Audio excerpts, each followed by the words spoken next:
All right, Pete. So you got into this, and I cut you off, but I don't want to. I want to talk about it. So that third receiver spot, and when I say third receiver, let's just say third pass catcher, right? So we saw Malachi Tony emerge as a complete star. We talked about it off air. I think he's getting faster than we thought he was. Still a young guy. His dad was known for his speed, De La Brown. So it doesn't surprise you that a hard worker like that will get faster. I believe it was pronounced De La Brown. De La. Thank you. Whole different speed you see from him, from Malachi. We know what he is. CJ Daniels, I think also a college star at this point. Those are two name brand receivers. If you're a college football fan, you know Malachi Tony, you know CJ Daniels. You've seen them on big stages do what they need to do, make spectacular plays. Okay. After that, your third leading receiver, Keelan Marion, had an opportunity for a really big play on the screen. Still made a nice run, but could maybe a little more patience, get a touchdown. He'll get many more opportunities than that. It was a reverse, right? Oh, sorry, on the reverse. He has caught some passes. He's done well as a receiver. Elijah Lott, we talked about him building it up. We got more questions about Jojo Trader than any human being alive, including Carson Beck, Malachi Tony, Mark Fletcher, Ruben Bain, you name it. Could he be in the mix? With someone we haven't seen in a while, Ray, Josh Moore. I think Josh Moore is probably the biggest name I would highlight there. Nye Carr, Dalen Upshaw, just names we haven't heard. Chance Robinson step up. How do you see this third receiver playing out? Do you see Keelan Marion continue to elevate and be like, all right, I'm the third guy. I'm the guy that's going to make the plays. Elijah Lofton, one of these other names. Because right now you got two star players, and then you're looking for that third guy to really jump out. I think Elijah Lofton is going to have more catches. I don't think the yards are going to be anything, crazy with him. I think he's again, what we've seen from him is what I think his role is going to be in the offense this year. And that's not to say he can't convert some touchdowns for us. He can't be a chain mover for us, but I think it'll be Marion D. And I think Josh Moore pushes as well. We saw him getting some late snaps in the last game. We saw his impact against South Florida. And I think now with some of these reps here against ACC opponents, that's going to come to fruition. I quite frankly, D, and I'm just going to be honest here, I have a tough time seeing Jojo Trader emerging as that number 3 guy this year. Can he be someone who is a wide receiver 5 or 6, works himself into that sort of range for Miami this year? Yes, but at this point of the season, I just have a tough time seeing that. And I saw people earlier in the show complaining about the wide receiver rotation in this game. What did you want differently in this game, man? At wide receiver, what were they supposed to do in this one, man? I'm serious. I didn't see a covered receiver the whole game. Yeah, I mean, I don't know where you would have liked to see another receiver in this one. Keelan Marion probably should have scored on that one. They were the offensive line were pretty upset at him, from what I understand, after that one, because he's looking around. If he has any patience, just lets that thing set up and he hits it, then he's gone. But yeah, I think he's probably a pretty solid bet to be your number 3 the remainder of the year. So here, I'll pull up the current numbers. This is what we're working with now, heading into the second bye. No surprise, Malachi Tony number 1, CJ Daniels number 2, 5 touchdowns for CJ Daniels. He could get double digits with the way he's playing and how good he is in the red zone. Then here you go. You have Keelan Marion and Elijah Lofton, both with 11 catches. Marion with 125 yards, Lofton with 100 yards. Neither has gotten in the end zone. And by the way, we forgot an important name, Pete, that I think we should have highlighted. And it's right here. Tony Johnson. Yeah. Only 3 catches, 84 yards, 28 average. He had a long 51-yarder, which shows the plays he's capable of making. I think we need to highlight Tony Johnson as a factor here because he's cut from the same cloth as CJ Daniels, just as far as the veteran maturity. He can run. He's made plays before. This is a name I think we need to highlight and keep an eye on because he is another guy who is just very, very reliable. And this is a team that's trying to win championships. So you kind of lean to your more reliable players at that point. So he's a name to highlight right off the top. Keelan Marion is currently in that role, so you have to give him that. And I think there's still more there with Keelan Marion, not just running the ball or not just receiving the ball, but also running the ball. He's got 2 carries for 35 yards. I think he can do even more than that. He still had that breakaway play, which I know he's capable of. So, and there's a comment here from Trigger One, who says, I hate the JoJo slander. He's better than all these guys except maybe Molly and CJ. Nobody else did anything. Put that man in the game and see what happens. Look, we're not slandering JoJo. The fact of the matter is the head coach of University of Miami said he's not essentially not practicing hard enough and not doing what he needs to do in practice. So we're not slandering him. We want this kid to do well. He can be an important piece to the offense if he gets his stuff together essentially here. But to me, D, like, to say this, that he's better based on what? Because the coaches are seeing him in practice, man. Like, if he's balling out in practice, and doing what he's supposed to do, he's going to get more reps. Yes, and so here's what I want to highlight. By the way, someone asked about the snap counts. 55 for CJ Daniels, 46 for Malachi Toney, Keelan Marion 38, so dominating the snap counts. And then you have Josh Moore with 10, Tony Johnson with 4. I think you're right, and people can be upset about it, but the coach told you what it is. Here's what I would add, though. Hold on. Lauderdale Kane says, I'm hating. How am I hating? We haven't seen this kid play. Like, how am I hating, D? And Lauderdale Canes, please tell me how I'm hating. We want this kid to succeed, but like, where's the hate? Like, there's a lot of questions about him, and then we just jump to the assumption that he's better based on what? Very talented player, but what are we supposed to say here, D? Well, Trigger's saying, I heard from the same podcast, he's our best guy through every healthy practice he had.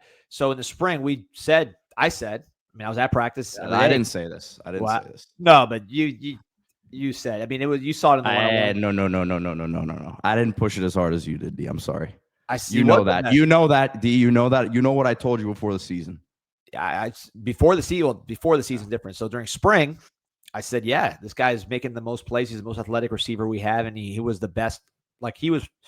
Everybody, CJ Daniels hurt at that point.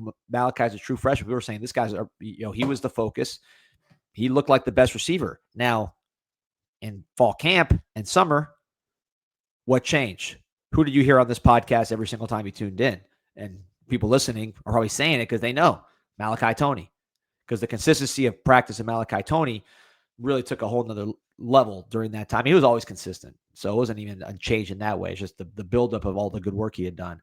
And by this camp, I said he's going to be our top receiver pretty emphatically. I believe we were the first to say it on this podcast, and we were pretty emphatic about it.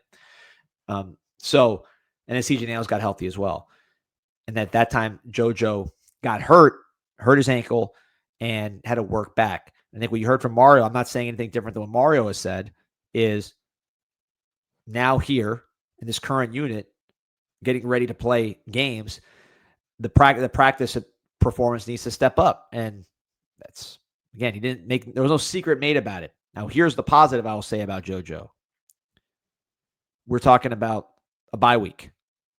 So if you are going to make a move as Jojo Trader and show everybody, hey, I can do this. I'm going to perform at a consistent level that I can be trusted in the games. And once I get in the games on a ball out like I did against Iowa State, it's a bye week. You got plenty of time to show what you can do in that bye week. And then into the week for Louisville. ACC teams are not going to be able to cover us consistently. You want to get this group ready to potentially make a run in the playoffs. You need to develop other guys. I think JoJo has that opportunity here during this bye week to really show what he can do and to emerge as that guy. Because I think one thing that he brings, I think with Tony Johnson, very, very reliable. What he's going to do. I think he's going to be a guy you can count on. Marion, another veteran. Really, what I love about him is his ability to kill you on those screens, but he's improved a lot as a receiver. There's still more there. I think with JoJo, the quickness, and Josh Moore, big guy, can get downfield and jump over you. With Jojo Trader, the overall athletic ability, the separation ability, the ability to track the ball, I think that is something that he brings that is unique on this team. So he will have an opportunity to make that happen during this bye week and into game week. And look, Pete, everything you're saying is true, but we've seen this a million times. Guy has a good week of practice. Guy has a good game. And the whole narrative changes immediately. Mm-hmm. Like, immediately. I've seen it happen a million times. Now, the best bets are the ones like, with the Malachi Toney, where it's very consistent. But the light can't come on. And I think with JoJo, I'm optimistic that he's got a bye week to get to work. He's got more coming after that.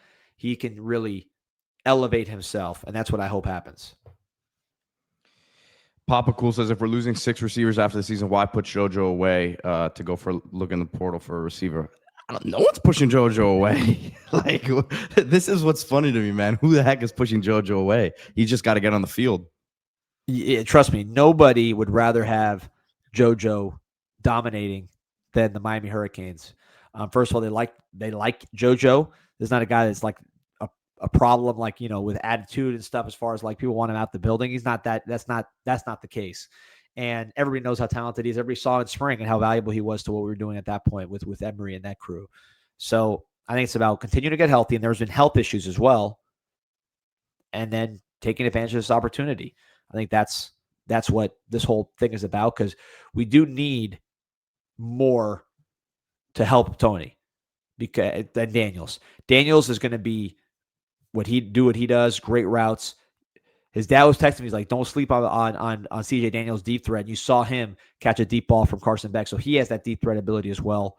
Malachi, we saw the speed at a level we didn't think he had. But I think another really highly athletic player who can take the top off and really threaten defenses and scare you. JoJo could provide that. We need him to have a really, really good week here and a really good ACC season. I think he's capable of it. And I hope that seeing Malachi Tony get to be the toast of the town is extra motivation. Not that he needs it to really show what he can do. So big week for JoJo. And not to not to completely go away from this conversation, because it's not really what we're talking about, but I think shout out to Alex Bauman for stepping up a couple big catches. They were really happy with how he blocked as well. Had a nice block on a 4th down. So, I said it before the game, they weren't gonna decrease his reps in this one. Yeah, no, he played great, and I think Lofton, especially on that second catch where he broke the tackle and accelerated for the first down, that looked more like the Lofton, just physically the way he was accelerating, like his short area explosiveness. To me, that looked the most like the Elijah Lofton that I'm used to seeing. So more of that, and he's not going to be your third deep threat necessarily, but he could be your third guy that defenses need to account for, because if Lofton is playing the way he played in spring with the way the offense is rolling, he could cause a ton of problems with him. Very much a health situation. Good point, though. I see Marcus Smith. The JoJo situation sounds similar to the Samson situation. Fans outraged he didn't hit it like CeCe did right out the gate. JoJo will be fine. Tony's just special. There are some similarities. Samson, and they both dealt with injuries. Different kids, just different types of like personalities. But I could see that, and I think with JoJo, it's just about turning the narrative up. Have a great week this week. Have a great week leading up to Louisville. Burn their secondary, which stinks, and get your name out there. See, now I'm trying Louisville. I said I wouldn't trash the opponents anymore after we got through rivals, but now I'm trashing Louisville. But I think it's a big opportunity for JoJo and a lot of guys, Speed. Real quick, first of all, I want to thank somebody who was very, very important to that win on Saturday, and the win the week before, to the game before against UF. That's Canes Connection, man. CanesConnection.com/CIS. Become a member, get the discount, make that /CIS in there. So you get all the normal benefits plus discounts at every single price point. So whatever price point you want to join, make sure you sign up CanesConnection.com/CIS. We would appreciate that if you put that /CIS in there, and we'd appreciate it extra, even more importantly, just signing up for Canes Connection, because we need everybody. If you're not on board, jump on board. If you are on board, thank you. I think you're seeing the results. Florida does not have as good players as Miami, not even close. FSU does not have as good players as Miami, not even close. And the biggest reason is right here, along with the staff, is CanesConnection.com/CIS. So everybody was a part of that. Thank you. You had a hand in those victories. If you want to have a hand in the next few victories, join CanesConnection.com/CIS. Don't let other people do it for you. Join in and make it happen.